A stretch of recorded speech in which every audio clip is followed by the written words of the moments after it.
Well, joining me live is Dr. Malcolm Davis, Australian Strategic Policy Institute Senior Analyst. Thank you so much for joining us this morning. We just heard there from our colleague Nicole Johnston talking about the detainees and how they've been treated with that unverified video emerging, appearing to depict Palestinians stripped to their underwear and held by IDF soldiers in Gaza. What are your thoughts on that unverified video? Look, unfortunately, this is the nature of war.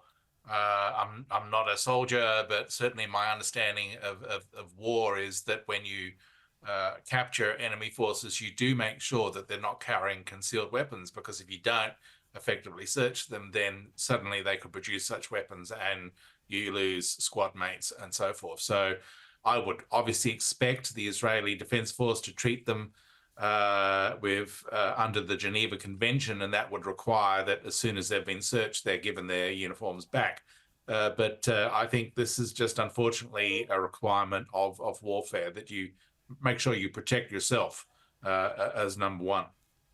Benjamin Netanyahu has made a recent statement saying that they're not going to stop until they are victorious because they have no country but this one, and we have no other way. How much pressure is Benjamin Netanyahu under? I think he is under real pressure. Obviously, the longer the war continues, the more Palestinian civilians die in Israeli strikes, the greater the pressure will be to bring this war to a halt.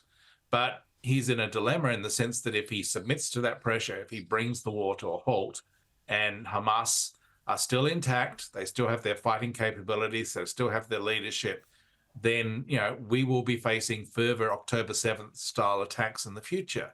So I think that Israel does have to achieve its goal, which is to destroy Hamas, but it also has to achieve it in a way that doesn't create more opposition to Israel.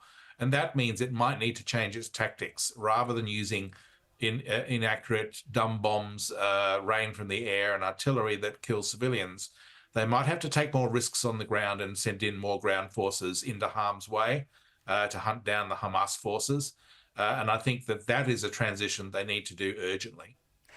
We often speak about ending Hamas's ideology. How do we do that?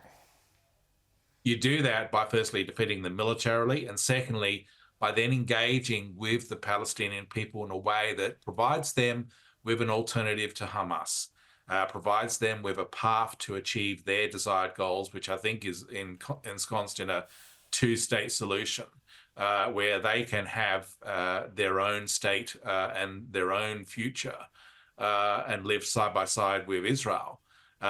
But you have to engage with the Palestinian people and, in effect, neutralize the idea of Hamas, so that the Palestinian people themselves turn away from Hamas and say, look, we don't need you anymore. And of course, if you defeat Hamas militarily and decisively, that helps a great deal as well. Yoav Gallant referred to the threat as a multi-arena war. What are your concerns about potential escalations? Well, look, I listened to your earlier report. I do think you need to make clear that Iran is controlling all these militia groups across the region in Iraq and Syria. They're controlling and coordinating with the Houthis in attacking shipping in the Red Sea. Obviously, they essentially support Hamas and Hezbollah. I do think that it's probably inaccurate to say that they're being cautious, the Iranians. I do think that they are launching attacks on US forces in Iraq and Syria, and the Americans have just today retaliated in a very restrained manner to those attacks. I think part of the problem, the reason why we are facing this, is because the US is being so restrained and careful in its response that it's not actually deterring further Iranian-sponsored attacks. So you do have to manage a risk of escalation.